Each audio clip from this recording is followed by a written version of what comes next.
in the 21st century.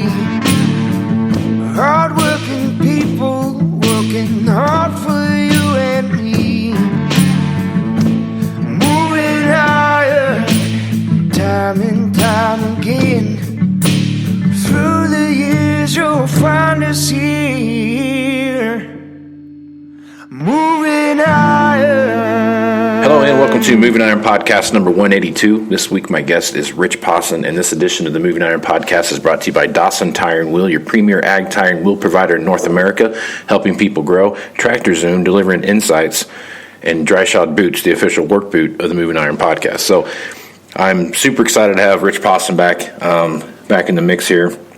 It's been a while since he's been on the show, and Rich is one of those guys that I found on Twitter a couple years ago, and we developed a relationship, and he took some different positions and moved around, and we had to cease a little bit, but I came across Rich the other day because he started a new podcast, and I'm super excited about that, and it's called Critical Point is the name of this podcast. So Rich, man, welcome back to the show. It's been a little bit. Yes, thank you. Oh, mine. All right, Rich, so there's a million things going on in the marketplace, but before we get too far down that road, tell people about your podcast, Critical Point, and what it's all about. Okay, so at the Critical Point podcast, what I do is every week I have a variety of podcasts on different markets. The primary focus is grains, oilseeds, and stock indexes, but I also look at the economy, I look at climate, I look at the dollar interest rates, and we're now probably in the next few weeks going to add some of the soft type commodities, livestock. Followers are already saying, okay, you have these particular markets, but we know you've got experience in other markets, so can you add these? So slowly we'll continue to expand on the number of markets. But like I say, the focus primarily is what is the economy up to, what's the stock market, and what are the grains and oilseeds.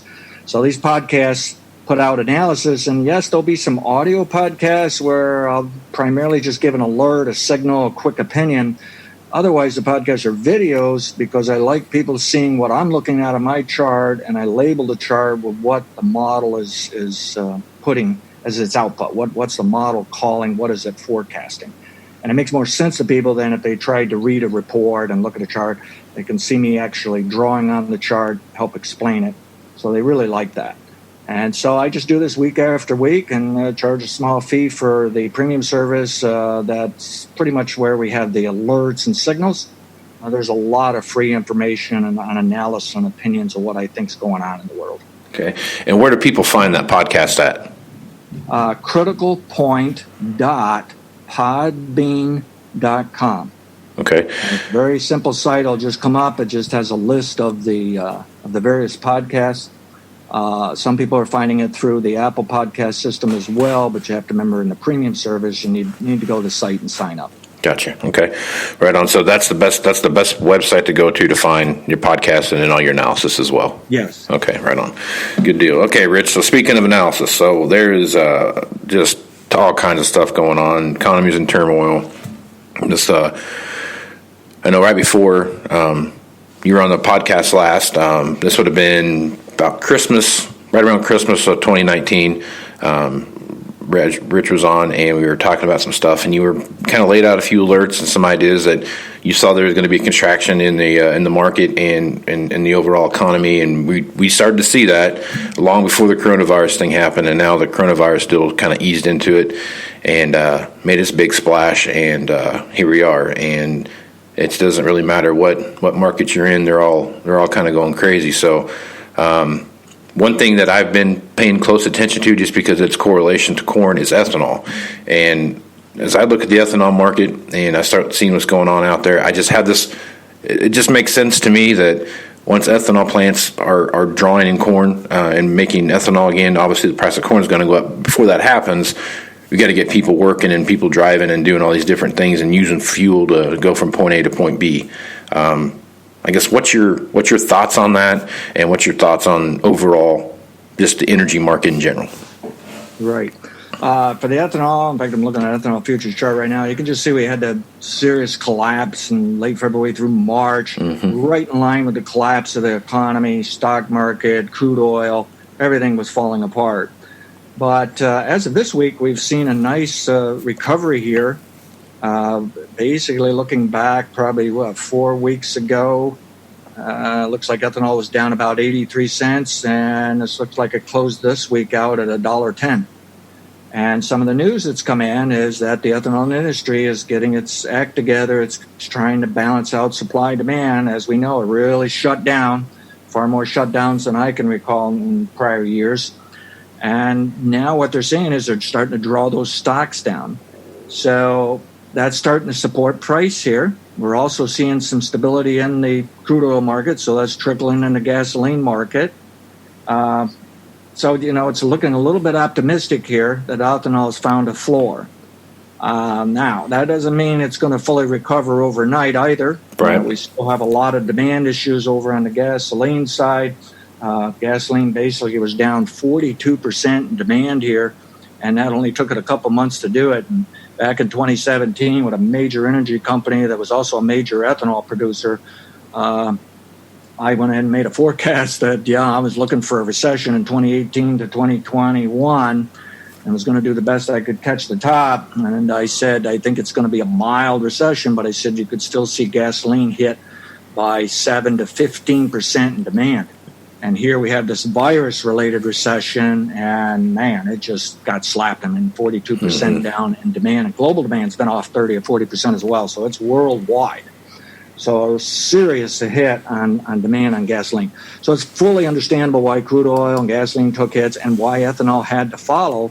But I must say crude oil is acting a little stable here right now, like maybe the worst is over. But it may take quite a while here to base build. I think longer term, looking out 5-7 years, I think the whole economy will be recovering. We'll talk about that in a moment. But I think we will see better, more stable energy markets moving forward. We just don't know how many pops and drops we'll get along the way. How much of a struggle will it be? I'm not saying we've seen the absolute lowest price, but I'm kind of leaning that way, that they've pretty much dialed in the worst. Now, another thing that got me interested is, even though I said it fell 42%, that was actually a 2 or 3 weeks ago. And at the EIA site, the government site on energy, they showed this week their 4-week average is demand down just 39%. Still devastating, but at least it's a tick up. Right, yeah. For 5 weeks, it was just straight down, and here we're starting to see a little tick up in demand. Now, it's way behind. Normally, the demand would rise into June, and so it's obviously way behind, so I'm not saying it's going to fully recover by no means, but a bit of hope there that we're seeing a little turnaround. Something else that might relate to this, to the economy and to, say, the energy markets, is there's some studies out there on the restaurant sector of the economy, and I think includes some stores. I meant to write down the name of the site here, but at any rate, they were showing a few weeks ago that they were down 74% on their index or indicator of how the restaurants and stores were performing. And now the indicator's down 51%. Still devastating low, but a nice turn up. A related site also showed jobs related to some of these businesses here that have been shut down. They were kind of like saucering out, some kind of bowl bottom, like it was just slowly starting to turn up. So I think it's kind of encouraging that in the next few months, we're probably going to reopen the economy. People are going to be back to driving, traveling around, going to pick up the gasoline demand. And when they open all, yes, we're going to see this ethanol improve into summer here. And obviously that relates to corn price. We lost a significant portion of our demand. Ethanol is 30% of the demand probably, and 50% is just domestic, like feed use, and then the remainder is export. So the ethanol really, at least held back corn while the entire economic recession brought it down, right? Right, yep. So even this week on the podcast, I put out an alert for a certain type of buy signal, and I haven't had any buy signals in corn all year long. I've had nothing but sell signals, and some of those cash flow monthly sell signals have worked 100% of the time. We made several, and we've had some forward marketing sales, very few of them that were done at much higher prices quite a while ago. Haven't done anything since. But, I'm kind of thinking, for a feed user looking out the summer, this has been beaten up pretty good here. I just question whether we're actually going to see futures below $3 in corn, Right. So I want to give it a chance to maybe get on board as some kind of summer rally here, a little weather concern.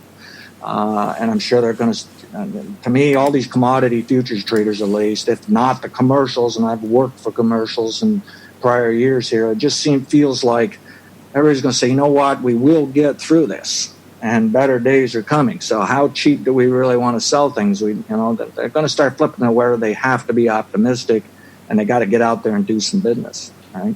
Yep. All right, so let's talk about the economy as in general, just as a whole. So we have, I think, in Nebraska where I'm at, this is about the 6th week, I think, since we've had the shutdown, what that looks like, and, stay at home, not necessarily stay at home orders. We didn't really get that. We just got the, you can't go to any really social gathering places. You can't go to bars, restaurants, those kind of things. Just the quote unquote essential businesses can be open, grocery stores, those kind of things. As you take a look at the overall economy and you see what's going on there, and with the amount of people that aren't working, the amount of revenue that's not being generated, tax revenue that's not being generated by that as well, I guess what's your thought about the economy, and how far are we going to?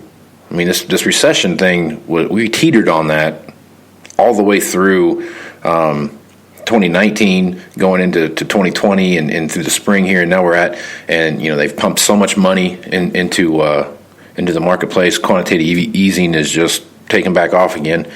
I guess as you look at the rest of 2020 going into 2021, with interest rates as low as they are now, and what is that going to look like? I mean, are we going to see some inflationary issues pop up out of this that we just can't control anymore, or do you feel like there's going to be more of a kind of a slide back out of this? Yeah, down the road, I see some inflation. Let's first just discuss where we are with the economy. And like I was telling you, the model starting in 2018, we said, we got to be careful here. We got to look for a recession. And I must say, by late 2019, when the Fed started pumping money in, the reason they were pumping money is it really wasn't a true QE, and they said it wasn't, but investors and businesses said, oh, yes, it is. And so they became optimistic, and at least in the stock market, they were buying stocks. Really what the Fed was doing is they detected that we had an unstable financial system, that things were starting to slip on them. And normally at the end of every year, they do have some problems. But I think they got scared it was going to be more than normal. And so they were trying to counter that, and stock market just got all excited about it. Even some business people got excited. And it's kind of fascinating to me. It looks like some business metrics showed that some businesses really were not that optimistic, even since Trump got elected. They might have said they were all for Trump, but boy, they really did not invest much or do much or anything. I think they were always concerned over a coming recession, and I think they were concerned of the trade war. And I think towards the end of 2019, they started thinking that they had waited too long. It was time to get going, get excited, do some more business, because in January, February, we started getting some of those metrics turning around. They were back to actually hiring more people. If it hadn't been for the recession, we probably would have seen a good economy this year, and I would have had to wait one more year for the recession. But then that virus come in, and that just slammed us, okay? We just shut down the economy. As of today, the monthly jobs report come out, and in April, unemployment rose to 14.7%. I shouldn't say it rose, it soared. Right, yeah. It's the highest level since the 1930s Great Depression. Yep. So by that measure alone, it's saying, yeah, we're in a great recession, right? Yep. And not yet depression, though, because I want to see some 20%, but we may yet see it. I was almost leaning towards seeing 20% or higher in today's report. So we may still see that move higher because initial jobless claims keep adding. More and more people are losing work, but less so. It is slowing down. And so, we're on the right path. We can see the light in the tunnel where pretty soon, okay, we're not getting any more initial jobless claims, and now unemployment can start working down. Ideally, I think unemployment peaks this year cyclically. It was supposed to shoot up anytime in 2018 to 2020. It may last into 2021, but I think this is such a fast and totally different type of disaster that we're also going to get over it quickly for some things. So my guess is that the stock market's probably already bottomed maybe, or will bottom this year. The economy is going to bottom a little later. Unemployment should peak out here a little later this year. Let me give you some statistics here on the economy itself. I use the PMIs, which come out every month. and they're based on manufacturing or services, or you can get a combination. And they've just been devastated, as you might expect. And there's PMIs in all kinds of countries around the world, and some of them are like record low. So it's been a disaster for the world as well as just the U.S., right? Now, the thing is, I did a cumulative study in PMIs to try to get a handle on, once we slow down and then go into recession, how long does that last? And then I went ahead and applied that to the recent peak in our economy last year. And it comes out that the earliest for a recession to end would be July, August. On average, it would be November. And the latest wouldn't be to October of next year. So that sends a message. These recessions are all over the place in terms of length. They can be quite length, have a lot of length, and some not so long, right? So we got a ways to go yet. My guess is you really can't recover these PMIs. You've got to get them back above 50, and they're anywhere from 41 to 30. You got to get them back above 50 to signal you have a chance to turn the GDP up, meaning there's a strong correlation of PMIs to GDP. And most people in this country understand what GDP is. If they hear it's going up, they know the economy's doing better, they're probably going to do better. Going down, they got problems. Right. GDP just crashed to what, minus 4% or something, worse since the Great Recession in 2008, 2009. So the point is, if we can detect the PMIs heading up, then we know pretty soon the GDP is going to start up as well. And my gut feeling is the economy really isn't going to bottom to near the end of this year, and it may even wait to early next. But as I look out to the end of like 2021, I think we'll have evidence, hey, we're back on track. Now, as far as getting full recovery and getting the economy to record large, that could actually take 2 or 3 years even. But here's how it should work once the economy has bottomed. The model's really good at this, and I've studied the entire history of this country, and it's worked 100% of the time. But when I make a forecast, I tell people, well, it's only 90% probability because I leave 10% just in case I don't know what I'm talking about, or the unknown. And so what this is suggesting is 90% probability that once this economy bottoms this year or next, we're going to see 7 to 12 years of economic growth. And then we'll see another recession. So what this is targeting is around the year 2028 to 2031 is our next primary recession. Now, that doesn't mean we can't have recessions along the way, but they should be minor. In some cases, some industries, some people won't even notice it. I'm talking about the most important kind of recession that occurs during a decade. And so, with any luck at all, we won't get one till near the end of this decade again, right? As I apply this to the stock market, it's coming up with the same thing, other than it's suggesting the stock market's already placed a long-term bottom. Now, unfortunately, that's the earliest. So I could be wrong in throwing some darts here, and I won't apologize for it. I'll just simply, I'm already bought into the stock market. I'm just going to jump out and try it again and try it again. Because to me, it's 90% to 100% probability it's going higher in the year 2028 or later. And I think that's going to make for a very good investment. So if we can get the economy to grow along this forecast and get the stock market to go along this forecast, it looks to me like commodities are going to see better demand. And the interesting thing is the global economy was way behind the U.S. There were some countries that, in my opinion, they never really did much of anything since the 2008, 2009 Great Recession. I'm really shocked how they couldn't get going better. Well, when I went way back hundreds of years even and found cases of when it took a very long time for countries to get going, it turned out that they would then perform as good or better than the ones the leaders. Therefore, this decade, the global economy should catch up to the U.S. And what I like about that story is it should also mean better global demand for commodities, which comes right back to the U.S. for better prices and better demand. Okay. So I'm actually bullish and optimistic when I look out 10 years. The problem is we got a mess right now. I mean, you do have to call this a disaster. And it's going to take a while to get going. Even though I'm long-term bullish in stocks and I'm already in, there are going to be a lot of ups and downs and go nowhere for quite a while as we work our way out of this. But I think we're looking at the worst here. And as I look at some of these commodities like grains and oilseeds, I think it can only get better.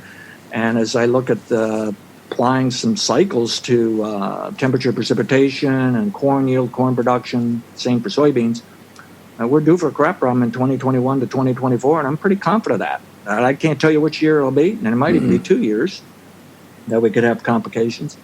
And I'm sure the rest of the world somewheres is also going to have some problems. And as far as accuracy of this kind of modeling, it correctly called the problem in soybeans and wheat in 2017, and it called the problem in 2019 for corn. I'm glad it did, because for some of those models, 2019 was the latest year for a problem in corn, and it did it. And now some of the other models still are saying, yeah, well, start preparing for the next crop problem, because it's of high probability and should work, and we'll get a bull market. But I'm a little concerned this year could be good crops, and I'm concerned, even though I'm feeling a little bullish for the next few weeks here in some of these grains and oilseeds, I'm concerned that we still have these economic headwinds. So by no means do I think grain prices are just going to explode or anything. It's going to be a struggle. But I think there's a chance we're finding the market's finding its feet and putting in some kind of floor price, and some of these commodities at least. Mm-hmm. Yeah. Okay. All right. So here's something I've also had another question too about was, okay, so the overall world economy. There's a couple things. Obviously, the coronavirus and what it's done to the entire world economy, but moreover, the weakening of the Chinese economy to some extent with trade wars and those different things that we saw there. Their GDP was contracting. We saw Saudi Arabia and Russia get into a contest to who was a bigger player in the oil business, and I think that backfired on them a little bit just because of the timing. The coronavirus kind of, I think, really stuck it to them more than they thought it was going to, and we saw obviously negative trading oil and those kind of things. So the overall world economy doesn't seem like it's in very good shape either. Compared to what we see happen in the U.S., it seems like it's a lot worse. I guess what's your reaction to the world economy and what you see happening out there, based on what you see happening in China, and then what the coronavirus and the oil is doing to the overall economy? Right. And you're correct on that price war. That's even though I said the drop in ethanol and crude oil and stuff was virus related, but the Saudi Arabia Russia deal that really put a kink in it. And I agree with you. Their time was a little bit off. They got more than they bargained for out of that. Yes, the global economy is going to take longer to recover than the U.S. There's just something about the last 100 years. The U.S. has been the leader in the world. If you go back 100, 200 years, you find out really it was something like England was the country that could be the leader and recover faster. It kind of rotates around the world, countries taking turns of who's the leader. And I fully expect the U.S. to move up first in the economy. A few Asian countries will probably pick up. Eurozone today, it sounds like they're even more nervous than ever. Okay, so that could take a while yet, and that's why we might be in a process of a year or two. It might take 2 or 3 years from now before we start to see evidence of my long-term bull market idea for some areas of the world. So as far as me saying, the world's going to help us out in commodity demand this decade, I'm just thinking the entire decade, not necessarily in the next year or two. It could take a while. Now in China, I personally think their economy can come back faster than ever, but we don't know. I mean, they took their worst hit in, 20 years or something like that? Yeah. My model, it might have been a bit luck, but my model actually turned bearish the China stock market just a few days before it crashed. And then I was shocked. I was so proud of what the model did. I didn't actually trade anything like that. I just wrote the price down on a spreadsheet and said, okay, there's the sell signal. Let's see what happens. And then I was just shocked that it fell that hard. The interesting thing is how quickly it came back. It almost fully recovered. It almost came to the price that my model sold at, and then it went back down. But I'm really puzzled of how quickly they got to demand. And I think the problem with some of these free markets is they're so fast acting anymore. You give them bad news and they just say, okay, but everything's going to recover, so just buy this bad news. And sometimes they make too much jumping around in the market and cause problems for everybody else trying to figure out what's going on relative to the fundamentals in the economy. Yeah. But for the moment, I do see, as far as using like stock markets for a clue for economy, which is a very important input, a lot of the European markets I look at, Asian markets, South American markets, they're not really due for a long-term bottom for a few months now, and they could wait till next year. So Well, I'm thinking some of them that are beat up quite well might they might put the lowest price in now, kind of track along with the U.S. Whereas the U.S., this is the earliest, and maybe something will go wrong down the road. But the point is, it's allowed to put a long-term bottom into the stock market, and then within a few months or more for the economy. Whereas I'm looking at some of these other markets, I'm thinking this could be a more drawn-out process for the rest of the world. And again, I think that's how I approach it. Is probably the U.S. recovers first, and then some of the others. And so I'll be watching the China stock market as well, of course, their economic indicators, see if I could see evidence of a bottom. But I'm kind of thinking it's later this year is for the first chance to maybe China bottom out on their stock market, and then we'll just have to see how quickly the economy recovers. But I think they're lagging. I think everybody's lagging the U.S., let's put it that way. Yeah. Okay, so here's the next one. This is something else I'm paying attention to just because of where they're rolling into seasonality-wise. When you look at Brazil, Argentina, they're rolling into their fall-winter time frame. They haven't really done much with the coronavirus stuff. I mean, I know they've had some cases, but they're not really social distancing. They're not really doing those things. 30 days ago, the what's his name, Bolsonaro came out and said, we're Brazilians. We have strong immune systems. Don't worry about the coronavirus thing. I'm paraphrasing there, but it's something along those lines. I mean, as you look at what's going on in the world and how their currency is stacking up, I mean, their currency gets derated about, seems like every other day. It feels like it comes out with a different lower point than it was the day before. And so that gives them a pretty good advantage when you look at exporting crops. You've seen the Chinese come in there and just buy so many beans in the last 60 days from Brazil, and not even so much because of the trade war situation, but just because it's that cheap. To me, it feels like the Brazilian agricultural market is a bit of a powder keg, and it wouldn't take a whole lot to upset it. I guess, what's your thoughts on that, and have you been paying attention to that at all? Yeah, not so much their commodity prices as much as their overall economy, and it does concern me how they're dealing with the virus or whether something can blow up there. The currency, man, it's long overdue to swing the other way, but I agree with it. It's like there's no evidence of reversing. It just keeps lower and lower, and it does, it creates a problem with us on the dollar side. But I think, and it is interesting, I just saw a global stock fund manager. He's like 85 years old and still in the business, and he put out that he likes South Korea, Taiwan, India, and Brazil. And I tend to agree with all those except Brazil. I'm not so sure how much I want to trade a better economy for them. I'd just like to see how they finish the year here, economic-wise, political-wise, and then relative to this virus.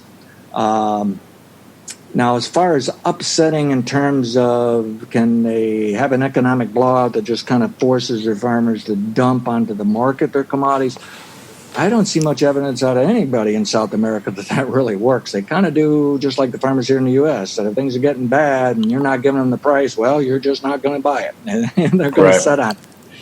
And I don't know where I'm going with like future estimates and their production. I mean, normally with this an economic kind of hit, everyone backs off and tries not to produce more. But Brazil has always been resilient, just continue to increase production. So I'm not sure what I want for numbers there going forward for like their next crop. I'm not too concerned with their oversupply right now if we can get this economy bottom out this year and move higher.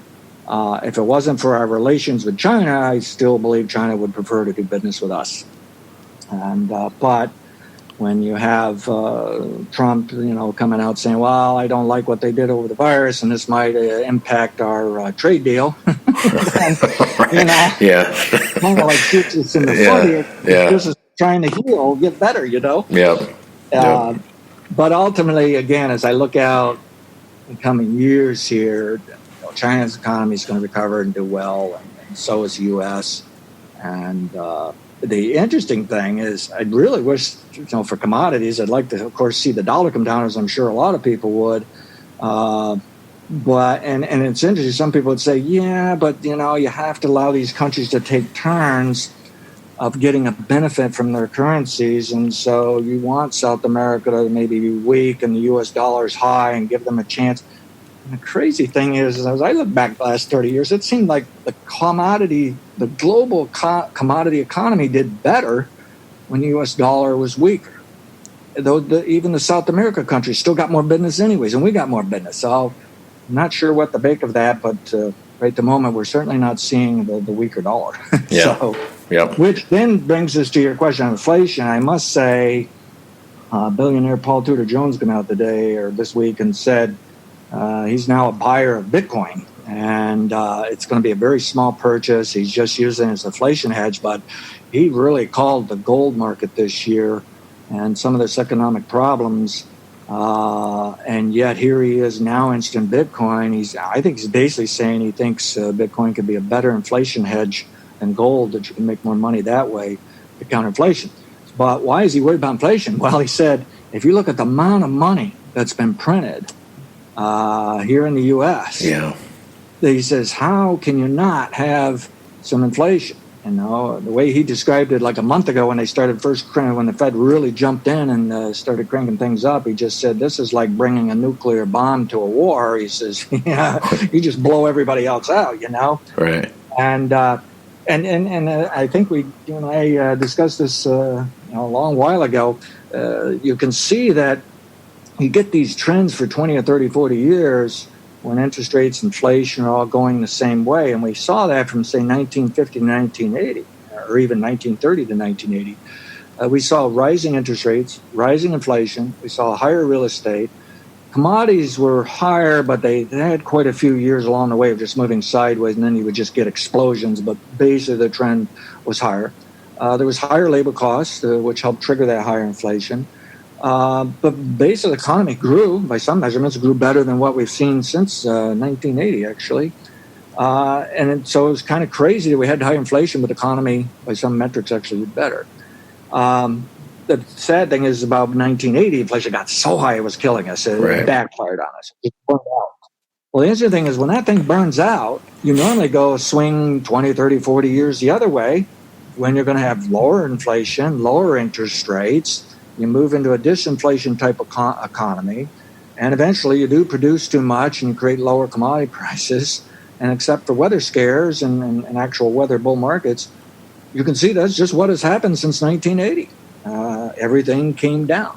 Well, the interesting thing is I'm looking for a super cycle bottom in interest rates starting August, or not, actually a few hours ago, I was tinkering with a model and I've decided to move it up a month, starting in July or sometime next year.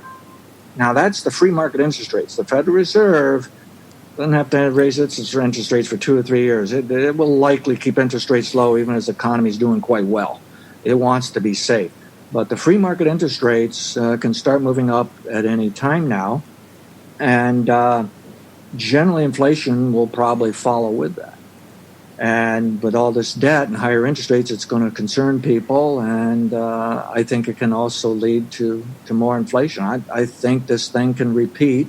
Now, I don't believe we're looking at 10% to 20% interest rates like we saw by 1980. I don't think we're looking at inflation at 10% or 12% or whatever it was by 1980. I do see fundamentally and economically we've made some big changes. There's some paradigm shifts here that's going to make it difficult for interest rates to go extremely high, and the same for inflation. Nevertheless, that does not negate it. The model still says we are due for some inflation. And now that we've seen what we've printed, I'm with that camp that's thinking it's coming sooner or later. It may take quite a while. I don't think we're going to see overnight inflation, that kind of thing. But once we get the recession out of the way, get the economy growing, it's going to be real interesting to watch inflation and interest rates. I think it can move up. And this week, I was surprised that Jeremy Siegel, who works at the Wharton School of Business, and who's been a long-time stock market bull and has done very well at it. And he came out this week saying the 40-year bear market and interest rates is over. So he's forecasting rise of rates. And the thing is, I don't know what he thinks for a timeline, but at least on my modeling, it's saying, yeah, we'll probably have rising rates for the next 20 years. But I don't want to alarm people in the sense that I don't think you're going to see rates triple in the near term or anything. I think it's going to be a bit of a struggle, and obviously, if they ran up too fast, we would create other kinds of problems. Right. Yep. But it is interesting how inflation and interest rates intertwine with one another.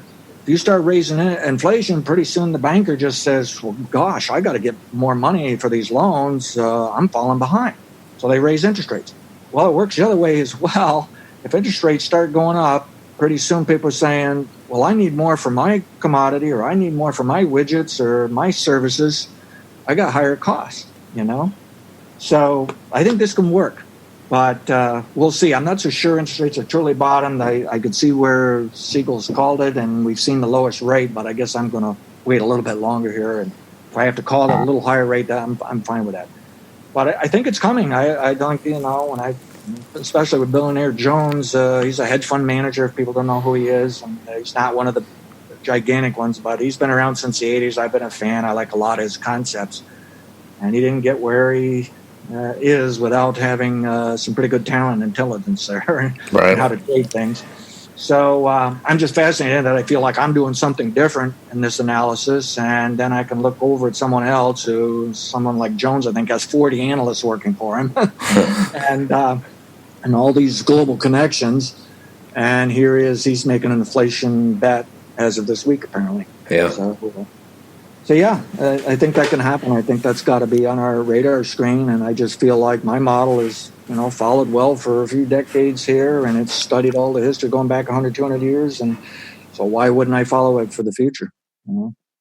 Rich, it's been it's great having you back on the podcast, man. I really absolutely just love what you're doing and really enjoy your commentary. So give that podcast out one more time and where they can find your analytic. Sure. It's criticalpoint.podbean.com. That's bean as in soybeans. Right on. Okay. And then, Rich, is there any other last things you want to throw out before we shut this thing down? No, let's just try to all stay safe and healthy here and be tolerant and be nice to people and just work through this thing. And all I can tell is I got to be an optimist in the next 10 years. We got more business to do and money to be made. Right on. Okay. Well, I am Casey Seymour with Moving Iron Podcast. Make sure you check me out on Facebook, Twitter, and Instagram. Also, check out my website, movingironllc.com, for all the latest blog posts as they get dropped out there. Got one coming up here. Hopefully I have it out about the middle of the week. Kind of a continuation of what I've been writing about as far as the pillars of the ag equipment sales department. Also, check out the Global Ag Network and the great podcasters there as well. And make sure you check out Rich on Twitter. He's got some good stuff out there. And what's your handle, Rich, on Twitter? Rich _ Posson, Posson. Yeah, there's good stuff out there. He's got lots of great information he puts out there, so check that out. So I guess until next time, I'm Casey Seymour with Rich Posson, man. Let's go out and move some iron. Out. Moving iron in the 21st century. Hard-working people working hard for you and me. Moving iron time and time again. Through the years you'll find us here.